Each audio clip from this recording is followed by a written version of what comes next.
दिन जाक आत्मा घूरी बोले से सबू देखती तेणु जो सबू देखती किए कह कहते आज मत से देखुवे आज स्टेज रे किए बसी प्रिय सर्जन मंडली बसी देखुं गाँव ग्रामवासी एवं किया कर्म हो निश्चय से देखुवे ये हूँ आमर शास्त्रीय नियम से जहा हो आज से भाई देहांत हो समस्ते आम जिते से पथर जाति निश्चिंत हवा दिने ना दिने मरण आशई लुचि चरण चढ़ाई धीरे फुंकी दे जीवनर दीप केतेबेले मनीषर दीप केतेबेले ही लिभिज कहीं कही पारे ना तेणु तांकर निश्चित भाव में समस्त कथा भाई कहते भागवतर कथा कहते स्वर्गवास निश्चित भाव में होइथिबो किंतु आमे समस्ते ग्राम मध्य जिते सभा समिति होउछि किंतु ये ग्राम को वार्ता देवार अच्छी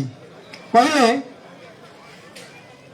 माने तीनोटी जिनिस अच्छी तीनोटी जिनिस कले पिता स्वर्ग वास करेंगे प्रथम हूँ जीवित वाक्यकरण जो पुओ पाखे धन नहीं जो पुअर आज धन नहीं टेन बांधिया 5 प्रकार खाद्य करने तेणु से बाप बा से पुओ कि सुपुत्र हम से बाप किमिति स्वर्ग को जीव से प्रश्न पचरा गला मो पाखे किसी ना मुझे ब्राह्मण खाई दे पारि नहीं टेन बांधि पारि नहीं 5 लोग खाई दे पारि नहीं तेणु मो बाबा कौन स्वर्ग को जापारे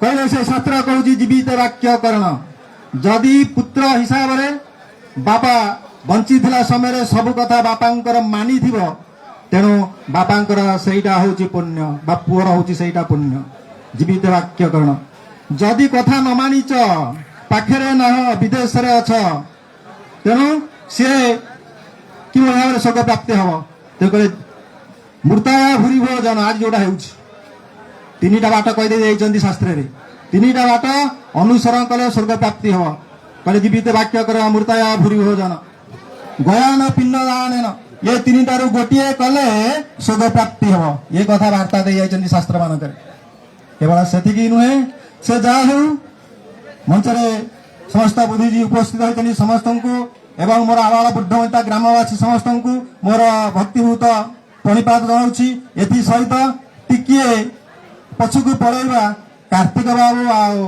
आम परिवार भितर संपर्क से कथा कौटू आरंभ करी मु जाइनी मु कौन आरंभ करी सही स्कूल पड़िया प्रथम अष्ट प्रहरी जिते आरंभ हुए से कार्तिक भाई को कौटू कथा आरंभ कले जिते कहले सर ना से कार्तिक भाई कथा से दिन जिते शुणिली जे मो भाई मत प्रथम फोन कले कहले कहारी आगे कहब नहीं पुणी गोटे भूल होगा जाऊँगी कौन है ना कार्तिक भाई कैंसर क्या कहबनी मुझे तू भी क्या कहना मुझे कहबी तू भी क्या कहना जे डॉक्टर कहते क्या कहना डॉक्टर रिपोर्ट सब रिपोर्ट जे ठीक है माने ना 4-5 जन जाके देखा कौन हो आस्ते आस्ते आस्ते आस्ते कार्तिक 5-7 दिन चलीगले मेडिकल जाइए फैमिली नहीं देखी एवं निजे से उठा बसा करें किंतु से जिते जानिले देह असुस्थ आगे बहुत गति कर जानिले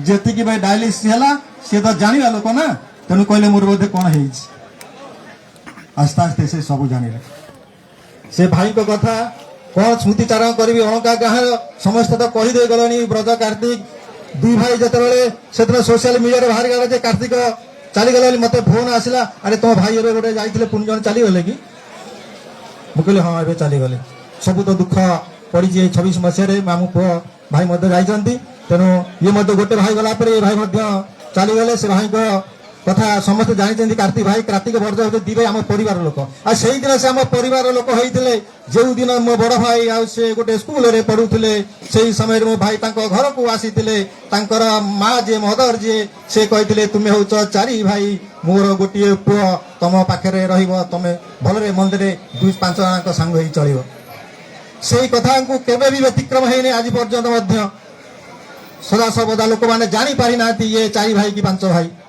तेणु से भाई की आम हरई आम केते दुखर अच्छु ता कहीं जापारे ना से दिन केवल ग्रामवासी जहाँ करमप जहाँ कर नुहे बड़चणावासी अणका पंचायत से निर्दिष्ट भाव में सबकि कर गोटे पुओ से चाहिए भल ଆଡ଼କୁ ଗତି କରିପାରିଥାନ୍ତେ, କିନ୍ତୁ ସଦାସର୍ବଦା ସମାଜ ସେବା ରହି ନିଜକୁ ସେ ଭୁଲି ଯାଇଛନ୍ତି। ତେଣୁ ଯୋଉଟାକି ଆଜି ପ୍ରତିଭା ପ୍ରଦାନ ହେଉଛି, ଯିଏକି ମହାଭାରତର କଥା, ପର ଉପକାର ହୁଏ ଯାର ଚିତ ତାକୁ ଜାଣିବା ସିନା ପରମ ପଣ୍ଡିତ। ସମାଜରେ ତିନି ପ୍ରକାର ଲୋକ ଅଛନ୍ତି, କିଏ ନିଜେ ଖାଇ ପିଇକିରି ଭଲ ଶାନ୍ତିରେ ରହିଲେ ଚଳିଯିବେ, କିଏ ପର ନିନ୍ଦା କରିବେ, ଆହୁରି ଗୋଟିଏ ଗୋଷ୍ଠୀ ଅଛନ୍ତି ସମାଜ ସେବା କରିବା ପାଇଁ ସଦା ମନ ବଳଉଥିବେ, ଯୋଉଟାକି ଆମ ପ୍ରତ୍ୟେକ ଭାବରେ ଆମ ପାଖରେ ସବୁ ବସିଛନ୍ତି। ଏମାନେ ସେଇ ଶ୍ରେଣୀର ଲୋକ ଯେଉଁମାନେ କି ପର ଉପକାର କରିବା ପାଇଁ ସଦା ବ୍ୟସ୍ତ ହୁଅନ୍ତି। ସମାଜରେ ଏଭଳି ସଦା ରହିଛନ୍ତି, ଆଗରୁ ରହିବେ ବି। ତେଣୁ ତାଙ୍କୁ ଏହି ଶ୍ରଦ୍ଧାଞ୍ଜଳି ସଭାରେ ଯଦି ଏଇଭଳି ଲୋକକୁ ଆମେ ତାଙ୍କର ପ୍ରତିଭା ପୂଜା ନ କରିବା, ତାହେଲେ ଆଗକୁ ପ୍ରତିଭା ବିଲୁପ୍ତ ହେଇଯିବ। ତେଣୁ ଯାହା ହେଉ, ମୋର ଏଇଠି କହିବାର ଅଛି, କହିଲେ ଅଙ୍କ ଦର୍ବେ ନୀତି ହାସ ନୀତି ନୀତି ଦେଖି ଦେଖି ପୁନଃ ପୁନଃ ହେଲେ ଶୂନ୍ୟ ଯୋଗ ଅଙ୍କ ପରିହୃଦ ପ୍ରୀତି ଗୁଣ। ଆମେ ସମାଜରେ ରହିଛେ, ମୁଁ ଜାଣିପାରୁନାହିଁ ଗଣେଶର ଭାଇ ମୋ ପାଖରେ ଅଛନ୍ତି, ଗଣେଶର ଭାଇର ଅମୂଲ୍ୟ ମୋ ପାଖରେ କେତେ ବଡ଼ ବର୍ତ୍ତମାନ। କିନ୍ତୁ ଏ ଭାରତ ବର୍ଷରେ ଯେତେବେଳେ ବିନ ହେଇଯାଉଛି, ଯେତେବେଳେ ପାଖରୁ ଲୋକ ଦୂରେଇ ଯାଏ, ସେତିକି ବେଳେ ତାର ପ୍ରଶଂସା ଗାନ କରନ୍ତି। କିନ୍ତୁ ଆମେରିକାରେ ସେ ବର୍ତ୍ତମାନକୁ ଚିନ୍ତା କରନ୍ତି, ଜାପାନରେ ସଦା ସର୍ବଦା ସେ ଆଗକୁ ଦେଖନ୍ତି। କିନ୍ତୁ ଭାରତ ବର୍ଷ ତା ବ୍ୟତିକ୍ରମ ଘଟେ। ବିଶେଷ କରି ଓଡ଼ିଶାରେ ଭଲ ଥିଲା ବେଳେ କେହି ଭଲ କହନ୍ତି ନାହିଁ, ଚାଲିଗଲା ପରେ ସମସ୍ତେ କହନ୍ତି ଭଲ ଲୋକଟିଏ ଥିଲା।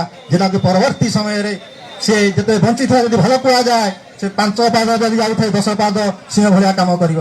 ସେ କଥା ଆମର ଜନସାଧାରଣ ଆବଶ୍ୟକତା ଅଛି କହିବା ପାଇଁ। ସେ ବି ଯାହା ହେଉ, ଶେଷରେ ସେ ଭାଇଙ୍କ ଅମର ଆତ୍ମାର ସଦ୍ଗତି କାମନା କରି ମୁଁ ମୋର ବକ୍ତବ୍ୟ ଶେଷ କରିବା ପୂର୍ବରୁ ଗୋଟିଏ ଛୋଟିଆ କଥାଟେ କହୁଛି। ଏ ଗାଁରେ ଯୋଉ ଅଷ୍ଟପ୍ରହରୀ ଆରମ୍ଭ ହୋଇଛି, ସେଇ କରିଛନ୍ତି ସ୍କୁଲ, ସେଇ କରିଛନ୍ତି ଆଜି ଶ୍ରୀମନ୍ଦିର ପ୍ରତିଷ୍ଠା କରିଥିବା ଇନ୍ଦ୍ରଦ୍ୟୁମ୍ନ ଚୋଳଗଙ୍ଗଦେବ ବିଲୁପ୍ତ ହେଇପାରନ୍ତି, ଆଜି ବିଲୁପ୍ତ ହେଇପାରନ୍ତି। ଯିଏକି ଆମର ଯୋଉ କୋଣାର୍କ ମନ୍ଦିର ନିର୍ମାଣ କରିଛନ୍ତି, ନାଙ୍ଗୁଳା ନରସିଂହଦେବ ବିଲୁପ୍ତ ହେଇପାରନ୍ତି, ଆମର ଭୁବନେଶ୍ୱର ଲିଙ୍ଗରାଜ ମନ୍ଦିର ପ୍ରତିଷ୍ଠାତା କିନ୍ତୁ ବିଲୁପ୍ତ ହେବେ ନାହିଁ। ଯିଏକି କାର୍ତ୍ତିକ ଚନ୍ଦ୍ର ନାୟକ, ଯିଏ ଅଖା ପକେଇ କାନ୍ଧରେ ଗାଁରେ ବୁଲି ବୁଲି ଭିକ ମାଗିଲା ଭଳି ଚାଉଳ ରୁଣ୍ଡେଇକି ଶ୍ରୀମନ୍ଦିର କରିଛନ୍ତି। ଯିଏକି ଆମ ଲଙ୍କା ଗାଁର ଯୋଉ ଜଗନ୍ନାଥ ମନ୍ଦିର କରିଛନ୍ତି, ସେଇ କାର୍ତ୍ତିକ ଚନ୍ଦ୍ର ନାୟକ ମୁଁ ଦେଖିଛି ପଢିବା ପରେ। ସେଦିନ କଥାରେ ଯେତେବେଳେ ଧାନ କି ଚାଉଳ ରୁଣ୍ଡଉଥିଲେ ଉଦ୍ଧରମ ସୁଦ୍ଧର ହୋଇକିରି, ତାକୁ ଲକ୍ଷ୍ୟ କରୁଥିଲି। ମୁଁ କହିଲି ହାଇରେ ଭାଇ, ଏ ଗାଁ ଭାଇ ଗ୍ରାମବାସୀଙ୍କ ପାଇଁ କେତେ ମହାନ କାମ ଇଏ କରୁଛନ୍ତି, କିଏ ବୁଝନ୍ତୁ ନ ବୁଝନ୍ତୁ। ତେଣୁ ସେ କଥା କରିଛନ୍ତି, ତାଙ୍କୁ ସହଯୋଗ କରିଛନ୍ତି ବହୁତ ଭାଇ। କିନ୍ତୁ ସେଦିନ ମତେ ଫୋନ ହଠାତ୍ କଲେ, ଆରେ ଭାଇ ସେ ଦୁଆର ଟା କେମିତି ଲାଗିବ, ସେ ଡୋରଟା ଦାୟିତ୍ୱ ତୋର। ମୁଁ କହିଲି ତାହେଲେ ତାକୁ ଟିକେ ତିଆରି କରି ନିର୍ମାଣ କରି ତାକୁ କୁହ। ସେ ହିଁ କଲେ ଏବଂ ମୁଁ ଆସିଲି। ଆସିଗଲା ପରେ ପୁଣି ଥରେ ଲଳିତଗିରି ଗୁମ୍ଫାକୁ ଯାଉଛି 4 ବର୍ଷ ମୁଁ ଯାଇଛି ଠାକୁରଙ୍କୁ ଦର୍ଶନ କରିବା ପାଇଁ। ପୁଣି ମତେ କହିଲେ, ଆରେ ଭାଇ ଇଏ ମାର୍ବଲଟା ନହେଲେ ହବ ନାହିଁ। ଏଭଳି ଲୋକ କିଏ ଅଛନ୍ତି ସମାଜରେ କହିବା ପାଇଁ, ସମାଜ ସେବା କରିବା ପାଇଁ ଏଭଳି ଲୋକ କିଏ ଅଛନ୍ତି? ଝୁରିବା ହିଁ ଝୁରିବା। ତେଣୁ ଯେତେବେଳେ ତାଙ୍କୁ ଭୁଲିବାକୁ ପଡେ, ତା ପାଇଁ ଆହୁରି କିଏ ଯୋଗ୍ୟବାନ ପୁରୁଷ ଯଦି ଏ ଗାଁରେ କିଏ ଜନ୍ମ ହୁଅନ୍ତି, ତାହେଲେ ତାକୁ କିଛି ସମୟ ଭୁଲିବାକୁ ବା ଚେଷ୍ଟା କରିବା। କିନ୍ତୁ ଆଶା କରୁଛି ସେଇଭଳି କାର୍ତ୍ତିକ ଆଉ ଥରେ ଇଏ ଅଙ୍କା ମାଟିରେ ଜନ୍ମ ହୁଅନ୍ତୁ। ଏଇ ପରିପ୍ରେକ୍ଷୀରେ ଆମର ପଞ୍ଚାୟତର ଯେ ଭାଇମାନେ ବସିଛନ୍ତି, ସେ ସବୁ ଶୁଣିଛନ୍ତି ଅଙ୍କା ଗାଁ ଆଜି ମୁଁ ବି ଶୂନ୍ୟ ଭଳି ଲାଗୁଛି। ତେଣୁ ଭଲରେ ମନ୍ଦିରେ ମୋ ଅଙ୍କାବାସୀ ଯେତେବେଳେ ଆପଣ ପାଖକୁ ଯିବେ, ଆପଣ ନିଶ୍ଚିତ ଭାବରେ ସେଇ ବ୍ରଜ କାର୍ତ୍ତିକ ଭଳି ସାହାଯ୍ୟ କରିବା ପାଇଁ ମୁଁ ଅନୁରୋଧ ରକ୍ଷା କରିକିରି ମୋର ବକ୍ତବ୍ୟ ଶେଷ କରୁଛି। ବନ୍ଦେ ଉତ୍କଳ ଜନନୀ। ଓಂ ଜଗନ୍ନାଥ ନମ, ଓಂ ଜଗନ୍ନାଥ ନମ, ଓಂ ଜଗନ୍ନାଥ ନମ।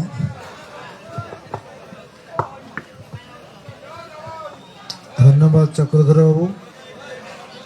ଦୀର୍ଘ ସମର ବକ୍ତବ୍ୟ ଭିତରେ ସେ ଯାହା ଆଭିତ କଲେ ଅଣକା ପଞ୍ଚାୟତର ନବନିର୍ମାଣକାରୀ ସିଏ, ଅଣକା ଗ୍ରାମର ନବନିର୍ମାଣକାରୀ ସିଏ।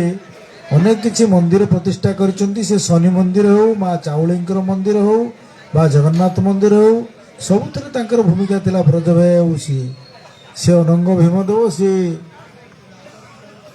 ଲଲାଟେନ୍ଦୁ କେଶରୀ, ସେ ଜାତି କେଶରୀ ଭଳି ସବୁ କାମ ସେ ମନ୍ଦିର ଗୁଡ଼ିକ ସବୁ କରିଛନ୍ତି, ସ୍କୁଲ କରିଛନ୍ତି। ସବୁଥିରେ ତାଙ୍କର ସଫଳ ଉଦ୍ୟମ ସେ ଥିଲା। ଯାହା ସେ ଚାଲିଗଲେ ମଧ୍ୟ ତାଙ୍କ ସ୍ମୃତି ଉଜ୍ଜୀବିତ ରହିବ। ଏବେ ମୁଁ ଶ୍ରୀଯୁକ୍ତ ରବୀନ୍ଦ୍ର ରାଉତ ବଡ଼ ଭାଇ ରବି ଭାଇକି ଅନୁରୋଧ କରିବି, ସେ ସଂକ୍ଷିପ୍ତରେ ଦୀର୍ଘ ସମୟ ଧରି ବକ୍ତବ୍ୟ ହେଲାଣି, ଆଉ ସଂକ୍ଷିପ୍ତରେ ତାଙ୍କର ବକ୍ତବ୍ୟ ସେ ଦେବେ। ଆଜି କାର୍ତ୍ତିକ ଚନ୍ଦ୍ର ନାୟକଙ୍କର ଏକାଦଶ ସ୍ମୃତି ସଭାର ସଭାପତି ଶ୍ରଦ୍ଧେୟ ଗାଦର ବାବୁ, ଉପସ୍ଥିତ ଭଦ୍ର ବ୍ୟକ୍ତି ଓ କାର୍ତ୍ତିକ ନାୟକକୁ ଭଲ ପାଉଥିବା ଭଦ୍ର ବ୍ୟକ୍ତିମାନେ ଉପସ୍ଥିତ ଅଛନ୍ତି। ମୁଁ ଅଧିକ କିଛି କହୁନି, ଖାଲି ଦୀପଦ କହୁଛି, କାର୍ତ୍ତି ଆଉ ଜଣେ ଅମାୟିକ ଲୋକ ଥିଲେ। ତାଙ୍କ ଭିତରେ ଛନ୍ଦ କପଟ କିଛି ନଥିଲା। ସେ ଯେଉଁ ଦଳର ହୁଅନ୍ତୁ, ଆମେ ଯେଉଁ ଦଳର ହୁଅ, ସବୁବେଳେ ବିରୋଧୀ ଦଳରେ ଆମେ ଅଛୁ। ସେ ବି ଆମ ସାଙ୍ଗରେ ଥିଲେ ବା ନଥିଲେ, କିନ୍ତୁ ସେ କେତେବେଳେ କାହା ସହିତ କଳି ଝଗଡ଼ା କରନ୍ତି ନାହିଁ। ହସିକିରି ପଦେ କଥା କୁହନ୍ତି। ଆଉ ତାଙ୍କର ସେଇ ଅହଙ୍କାର ଶୂନ୍ୟ ଭାବ ତାଙ୍କର ଥିଲା। ତାଙ୍କର ବ୍ୟକ୍ତିତ୍ୱ ମଧ୍ୟ ଭଲ ଥିଲା। ସେ ହସି ପଦେ କଥା କହିକିରି ସମସ୍ତଙ୍କୁ ବୁଝେଇ ନିଅନ୍ତି। ଆଜି ସେ ଆମ ଗଣେ ନାହାନ୍ତି, ଆମେ ଦୁନିଆକୁ ଆସିଛେ, ଦିନେ ଯିବା, ତା ତ ଧ୍ରୁବ ସତ୍ୟ। କିନ୍ତୁ ଆଜି ମୁଁ ସେଇ ସ୍ୱର୍ଗତ ଆତ୍ମାର ସଦ୍ଗତି କାମନା କରି ଜଗନ୍ନାଥ ନିକଟରେ ପ୍ରାର୍ଥନା ରଖୁଛି। ଏତିକି। ଏବେ ମୁଁ ଧନ୍ୟବାଦ ଦଉଛି ରବି ଭାଇକି, ଯାହା ସେ ଅନେକ ଗୁଡ଼ିଏ ଭଲ କଥା ଗୁଡ଼ିଏ କହିଥିଲେ ଆଉ ସଂକ୍ଷିପ୍ତରେ ମଧ୍ୟ ଯାହା କହିଛନ୍ତି। ଏବେ ଶ୍ରୀଯୁକ୍ତ ନିରଞ୍ଜନ ସ୍ୱାଇଁ ମହୋଦୟ, ସେ ନିରଞ୍ଜନ ସ୍ୱାଇଁ ମହୋଦୟ ତାଙ୍କର ବକ୍ତବ୍ୟ ସେ ଦେବେ କାର୍ତ୍ତିକ ନାୟକଙ୍କ ସମ୍ପର୍କରେ। ସଂକ୍ଷିପ୍ତରେ ଭାଷଣ ଦେଲେ ଖୁବ୍ ଭଲ ଲାଗିବ। ବହୁତ ଦୀର୍ଘ ସମୟ ବସିଲେଣି। ଏବେ ଶ୍ରୀଯୁକ୍ତ ସ୍ୱାଇଁ। ଆଜି ଶ୍ରୀଯୁକ୍ତ କାର୍ତ୍ତିକ ଚନ୍ଦ୍ର ନାୟକ, ମୋର ପିତୃତୁଲ୍ୟ ଦାଦା, ତାଙ୍କର ସ୍ମୃତିଚାରଣ ସଭାର ସଭାପତିତ୍ୱ କରୁଥିବା ଶ୍ରୀଯୁକ୍ତ ଗଦାଧର ସାର୍ ମହୋଦୟ, ମଞ୍ଚରେ ଉପସ୍ଥିତ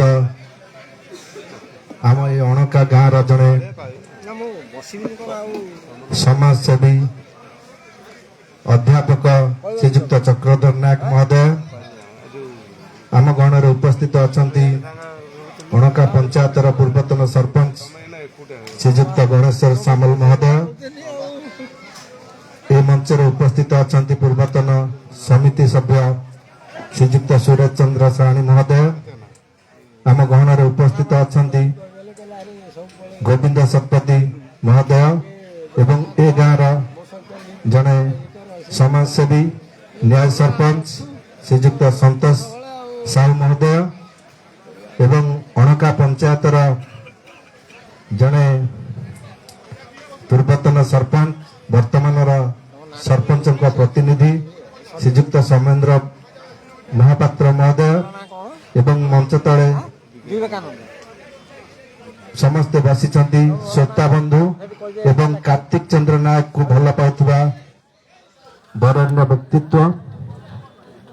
ଆଜି ସ୍ମୃତିଚାରଣ ସଭା ସମସ୍ତଙ୍କ ପାଇଁ ହୁଏତ ହୁଏ ନା, ଯେ ସେଇଭଳି ବ୍ୟକ୍ତିତ୍ୱ ଏବଂ ଭଲ କାମ କରୁଥିବା ଜଣେ ନିଷ୍ଠଭାଷୀ ପରୋପକାରୀ ମଣିଷ, ସେଇମାନଙ୍କର ସ୍ମୃତିଚାରଣ ସଭା ହୁଏ। ସ୍ମୃତିଚାରଣ ସଭା ଏବଂ ଶକ୍ତିଜାତ ଯାହାର ଉଦ୍ୟୁକ୍ତ ହୁଏ, ସେ ହେଉଛନ୍ତି ସ୍ମୃତିଚାରଣ ସତ୍ସଙ୍ଗରେ ଯୋଗ ଦିଅନ୍ତି ସେହି ବ୍ୟକ୍ତିତ୍ୱ। ସ୍ମୃତିଚାରଣ ସଭା ସେଇ ମହାନ ବ୍ୟକ୍ତିଙ୍କ ପାଇଁ ହୋଇଛି, ଯିଏକି ଆଜି ସ୍ୱତ ପବିତ୍ର ଭାବରେ ମା ଚାଉଳଙ୍କ ପୀଠରେ ଯେ ରକ୍ତଦାନ ଶିବିର ଅନୁଷ୍ଠିତ ହୋଇଯାଇଛି ଏବଂ ସେଥିରେ ସ୍ୱେଚ୍ଛାକୃତ ଭାବରେ କାର୍ତ୍ତିକ ଚନ୍ଦ୍ର ନାୟକଙ୍କ ଉଦ୍ଦେଶ୍ୟରେ ରକ୍ତ ମଧ୍ୟ ଦାନ କରିଛନ୍ତି। କାରଣ କାର୍ତ୍ତିକ ଚନ୍ଦ୍ର ନାୟକ ଏଭଳି ଜଣେ ବ୍ୟକ୍ତିତ୍ୱ ଥିଲେ, ଯାହାକି ଅଣକା ପଞ୍ଚାୟତ କେବଳ ନୁହେଁ, ଅଣକା ଗାଁ ନୁହେଁ, ସମଗ୍ର ବଡ଼ଚଣା ନିର୍ବାଚନ ମଣ୍ଡଳୀ ତାଙ୍କ ପାଇଁ ଆଜି ଗୁଜରୁଛି। କାର୍ତ୍ତିକ ତାଙ୍କର ବ୍ୟକ୍ତିଗତ ପରିବାର ତାଙ୍କ ପୁଅକୁ ଯେତିକି ଭଲ ନ ପାଉଥିଲେ, ସେ ଆମମାନଙ୍କୁ ପୁତ୍ର ଭଳି ସ୍ନେହ ଶ୍ରଦ୍ଧା ଏବଂ ଆମକୁ ବହୁତ ନିଜ ପୁଅ ଠାରୁ ଅଧିକ ଭଲ ପାଉଥିଲେ। ସେଥିପାଇଁ ସେ ହୁଏତ ତାଙ୍କ ଦେହ ଖରାପ ବେଳେ ତାଙ୍କ କଥା ଯିଏ ବି ଶୁଣିଛି, ଆମେ ବି ମଧ୍ୟ ଶୁଣିକିରି ମେଡିକାଲ ଯାଇଥିଲୁ। ମେଡିକାଲରେ ବହୁତ ବଢିଆ ସୁନ୍ଦର ଭାବରେ ଉତ୍କଳ ମେଡିକାଲରେ ସେ କଥା ହେଉଥିଲେ। ଆମେ ଭାବିଲୁ ଯେ କାର୍ତ୍ତିକ ବା ନିଶ୍ଚିନ୍ତ ଭାବରେ ଭଲ ହୋଇଯିବେ। ସେ ପୁଣି ଆମ ସାଙ୍ଗରେ ମିଶିକିଣି ରାଜନୈତିକ ହେଉ ଗାଁର ଆନୁଷ୍ଠାନିକ କାର୍ଯ୍ୟକ୍ରମ ହେଉ ସମସ୍ତ କାର୍ଯ୍ୟରେ ସେ ଆମ ସାଙ୍ଗରେ ମିଶିକିଣି ପୁଣି କାମ କରିବେ। କିନ୍ତୁ ବଡ଼ ବିଡ଼ମ୍ବନାର ବିଷୟ, ଦାଦା ଯେତେବେଳେ ମେଡିକାଲରୁ ଆସିଲେ, ହୁଏତ ତାଙ୍କର ଜଣେ ପୁତୁରାଙ୍କର ବିବାହ ସେଇଦିନ ହଉଥିଲା। ହୁଏତ ତାଙ୍କୁ ଏତେ ଭଲ ପାଉଥିଲେ, ସେ ଚାହୁଁଥିଲେ ତାଙ୍କ ପୁଅର କେମିତି ବିବାହ କାର୍ଯ୍ୟ ସରୁ। ସେ ମରିବା ସମୟରେ ବି ସେ କାହାକୁ ଅସୁବିଧାରେ ପକାଇ ନାହାନ୍ତି କି ହଇରାଣ କରିନାହାନ୍ତି। ଯାହାଫଳରେ ଉଦାହରଣ, ତାଙ୍କ ପୁତୁରାଙ୍କର ବାହାଘର ସରିଲା ଏବଂ ପୁଅ ବୋହୂ ଆସି ତାଙ୍କୁ ନମସ୍କାର ହେଲା ପରେ ସେ ଦେହ ତ୍ୟାଗ କଲେ। ସେ ହେଉଛନ୍ତି ଜଣେ ଉତ୍ତମ ଶ୍ରେଷ୍ଠ ମଣିଷ, ଯେ କି ସେ ଜୀବନରେ ସମସ୍ତଙ୍କ ସୁଖ ଦୁଃଖ ସବୁ ସମୟରେ ସେ ସମସ୍ତଙ୍କ ପାଖରେ ଛିଡା ହୋଇଛନ୍ତି। ଏତିକି କହିବି ଯେ କାର୍ତ୍ତିକ ନାୟକ ଯାହାଙ୍କ ନାଁ ବାରମ୍ବାର ନାଁକୁ ନିଆଯାଏ, ସେ ତାଙ୍କର ଆତ୍ମା ପରମାତ୍ମା ସହିତ ମିଶି ଯାଇଛି। ସେଥିପାଇଁ ତାଙ୍କ ନାଁକୁ ଆଜି ମନେ ପକାଇ ଆଉ ତାଙ୍କ ଭଲ କାର୍ଯ୍ୟର ଆମେ ସ୍ମୃତିକୁ ମନେ ପକାଇକିଣି ଆଜି ତାଙ୍କର ସ୍ମୃତିଚାରଣ ସଭା ଅନୁଷ୍ଠିତ କରୁଛେ ଏବଂ ତାଙ୍କର ଭଲ ଗୁଣକୁ ଗାନ କରୁଛେ। ଯେଉଁମାନଙ୍କର ଭଲ ଗୁଣ ଗାନ କରାଯାଏ ସେ ହେଉଛନ୍ତି ଶ୍ରୀରାମଚନ୍ଦ୍ର।